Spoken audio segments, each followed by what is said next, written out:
यदि राधा माधव के प्रेम रस में डूबने के मार्ग में उपासक चला तो उसके जीवन में एक बार ही सही पर ऐसा अवसर आएगा कि वो परस्पर विपरीत शरीर का भोग करने का प्रश्न माया खड़ा करेगी। आपको कह रहे हैं कि अगर नवयुवती है तो अपनी पुत्री जैसे होती है, ऐसे देखो सुपुत्रीयति, अपनी पुत्री कितनी भी सुंदर जवान, ऐसा आता ही नहीं भाव में कि स्त्री है, आता ही नहीं है। जिनके आता है वो राक्षस ही हैं, मनुष्य तो है नहीं तो घर में रहा जाता है, बड़ी बहन, परिवार के सदस्य। कहीं ऐसा आता है कि जवान बहन है तो जवान लड़की, ऐसा थोड़ी आता है। हंसते खेलते गले लगाते, कोई कहीं भाव ही नहीं रहता काम का।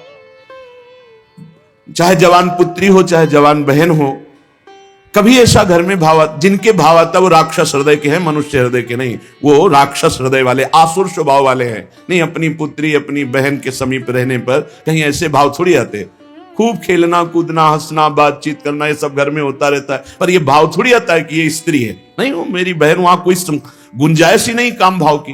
तो बोले सगी पुत्री की तरह सब पुत्रियां दिखाई दे, अपने से बड़ी हैं तो बिल्कुल मेरी जैसे जननी वैसे।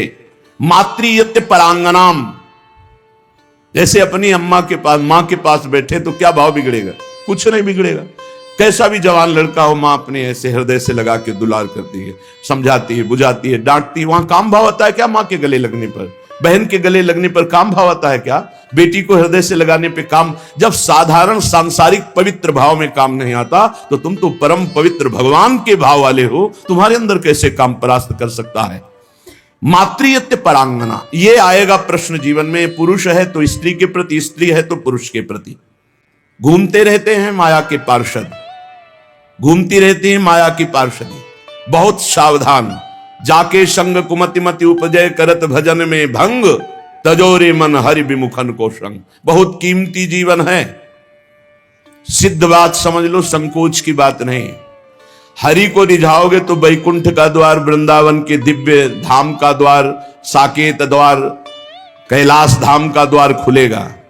और जगत के शरीरधारी को रिझाओगे तो आखिरी द्वार वही है, मलमूत्र का, और कुछ नहीं। हमारी बात मान लो, संकोच करने की बात नहीं है। हम वहीं से पैदा हुए हैं और वहीं की आसक्ति से फिर दुर्गति को प्राप्त होंगे। खुली बात है, देख लो, दो ही आकर्षण है, बढ़िया से बढ़िया खाने को मिले, भोगने को मिले। शिष्णोदर परायण शास्त्र कहता है, शिष्ण और उदर। उदर रसेंद्री से संबंधित है, शिष्ण जनेन्द्री से संबंधित है। बस जनेन्द्री और रसेंद्री के भोगों में पूरा दिव्य मानव जीवन बर्बाद। श्रीपाद कह रहे, यदि राधा मुरलीधर के प्रेम में मगन होना है,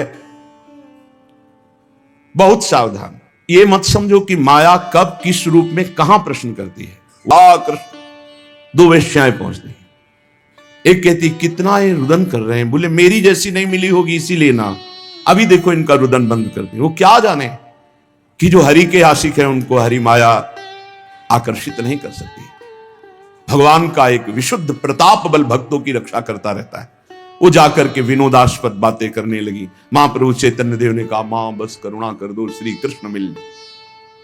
वो शब्द उनके हृदय में ऐसा चोट किया कि मैं इतनी नीच, ऐसे महापावन से ऐसी भावना चरणों में गिर गई, मुझे क्षमा करो, क्या मेरा भी उद्धार हो सकता? कृष्ण कृष्ण कृष्ण। ऐसा नहीं कि किसी के जीवन में प्रश्न नहीं आता, प्रश्न आता है, पर जो ये भगवत कृपा से सावधान रहता है कि ये प्रश्न है, मुझे उत्तर देना है इसका। ऐसा नहीं कि प्रश्न के लपेटे में आकर के फिसल जाना है। प्रश्न है, उत्तर देना है, बहुत संभाल के उत्तर देना है। अपमान भी नहीं करना, क्योंकि ये वही आए हुए हैं जिनकी हम आराधना करते हैं। वो कुछ भी रूप, वो मोहिनी रूप भी तो धारण किए ना, वो कुछ भी रूप धारण कर सकते हैं। मेरे प्रीतम है तो बस उस समय प्रभु आप ही मेरी रक्षा करो, आप ही मुझे बचाओ। मातृयत्य परांगनाम, त्रुटि हो सकती है हमसे गलती हो सकती है। कभी बलवान न बने, कभी पहलवान न बने। इस विषय में दैन्य और चरण छूना, ये दो बातों से बच सकते हो। चरण छू कि हे जगत जननी, हे अंबा, कभी आपके प्रति मेरा। जिन उर्वशी जी ने बड़ों की बुद्धि को मोहित कर लिया, अर्जुन जी की बुद्धि को क्यों नहीं मोहित किया? क्योंकि जाते ही सीधे प्रणाम किया अर्जुन जी ने। जे भी उर्वशी का प्रवेश हुआ, देखा तो पंचांग प्रणाम किया और कहा, माता स्वागत है, आप पधारिए। आग लग गई, मैं किस लिए आए और तुम मुझे क्या कह रहे हो?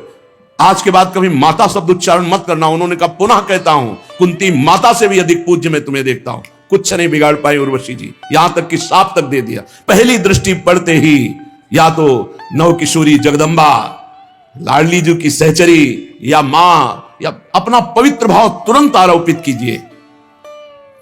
और स्त्री शरीर को लिखा है, अस्त्र आदेश करता है, पर उपासक को यह पक्का विश्वास कर लेना चाहिए कि मेरे जीवन में यह प्रश्न आएगा, आता है, आता रहेगा।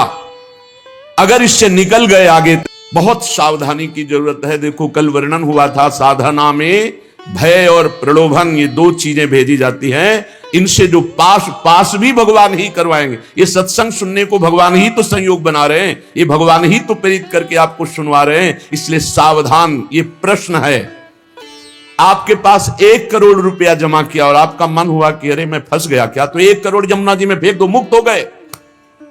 लेकिन एक बार जीवन में फिसल गए तो उसकी पूर्ति नहीं होने वाली। हम कह रहे हैं अरबों रुपया एकत्रित हुआ, मन में आया, सब छोड़ के भाग गए, राधा राधा राधा राधा, जो जहां वहीं छोड़ दिया, कुछ नहीं फंसे। लेकिन एक बार फिसल गए काम में तो उसकी पूर्ति कैसे होगी? वो तो नहीं होगा। वो तो चित्त पे संस्कार बन गया और आपका संयम भ्रष्ट हो गया। एक बार बालू का बांध टूट जाए तो दोबारा बांध बांधना बहुत कठिन बात है। एक बार योगी भ्रष्ट हो जाए, दोबारा योगी अपने योग पे आना भगवान के बल की बात है, दूसरी बात नहीं। जैसे बालू का बांध फूट जाए तो बांधना बड़ा कठिन है, ऐसे ये ब्रह्मचर्य, ये सतमार्ग, ये इंद्रिय निग्रह, ये बालू का बांध है बहुत होश से। चौथ के चंद्रमा को देखने से कलंक लग ही जाता है। ऐसे ही जो पराई माता बहनों की तरफ ऐसी गंदी दृष्टि या बार बार मुख की तरफ देखना, तो हाव भाव आदि के द्वारा चित्त का आकर्षण होकर मलिन हो जाना स्वाभाविक है। जैसे चौथ के चंद्रमा को देखने से कलंक लगता है, ऐसे जो साधक अपना कल्याण चाहता है, सुमति चाहता है, शुभ गति चाहता है, उसे चाहिए कि चरणों की तरफ देखकर बात करे। ये जगत जननी जगदम्बा है, इनकी कृपा से हम परमार्थ पर विजय प्राप्त कर लेंगे। इनके प्रति हमें भोग्य बुद्धि, दोष बुद्धि, निकृष्ट बुद्धि का त्याग करना ही होगा, तब हम आगे बढ़ पाएंगे। नाम जप से, सत्संग से, सदाचरण से, दूसरों की सेवा से पवित्र शरीर, पवित्र मन, पवित्र विचार, पवित्र वाणी, तो परम पवित्र सच्चिदानंद भगवान की प्राप्ति की अभिलाषा साधु संग से निश्चित जागृत हो जाएगी। अन्य कामना जब उत्पन्न हो जाती है तब भगवान की प्राप्ति की अभिलाषा नहीं हो सकती है। भगवान ने कहा स्वयं कि जिसका चित्त भोगों ने अपहृत कर लिया है, जो भोगों में लगा हुआ है, जो भोग सामग्री संग्रह करता है, ऐसा व्यक्ति कभी निश्चय ही नहीं कर सकता कि मुझे भगवत प्राप्ति करनी है। भोगैश्वर्य प्रसक्तानाम तया प्रहृत्य चेतसाम व्यवसायत्मिका बुद्धि समाधो न विधीयते। वो कभी भगवान की प्राप्ति की इच्छा ही नहीं कर सकता है। आप सभी को राधे राधे, जय श्री राधे। जैसा कि आज की वीडियो में महाराज जी ने जो लोग माँ के प्रति, बहन के प्रति गलत व्यवहार करते हैं, दूसरों बहन बेटियों को देखते हैं या फिर उनके साथ गलत संबंध रखते हैं, उनका गलत सोच है, तो आज का वीडियो इसी टॉपिक पे है। तो ये चीज़ काफ़ी ज़्यादा हो रही है और इस विषय में महाराज जी ने इस टॉपिक पे बातें की हैं। और ध्यान से सुनिएगा ये वीडियो और ध्यान से समझने का कोशिश कीजिएगा कि भगवान हमें कभी माफ़ नहीं करेंगे। जो लोग दूसरे बहन बेटियों को देखते हैं, जिनकी गलत सोच है, उन्हें भगवान कभी माफ़ नहीं करेंगे, उन्हें नर्क ही जाना होगा। ये कंपल्सरी है, ये तय हो चुका है, जैसा कि महाराज जी ने बताया। इसलिए अभी भी टाइम है, अभी भी आप सुधर जाएं, वरना फिर बहुत ही गलत होगा। ये कलयुग चल रहा है, भगवान किसी को नहीं बख्शेंगे। आप जैसा कि जानते ही हैं, ज़्यादा से ज़्यादा सत्संग सुने, महाराज जी के बताए मार्ग पर चलें। आज की वीडियो में इतना ही। मिलते हैं आप लोगों से नेक्स्ट वीडियो में। आप सभी को राधे राधे, जय श्री राधे।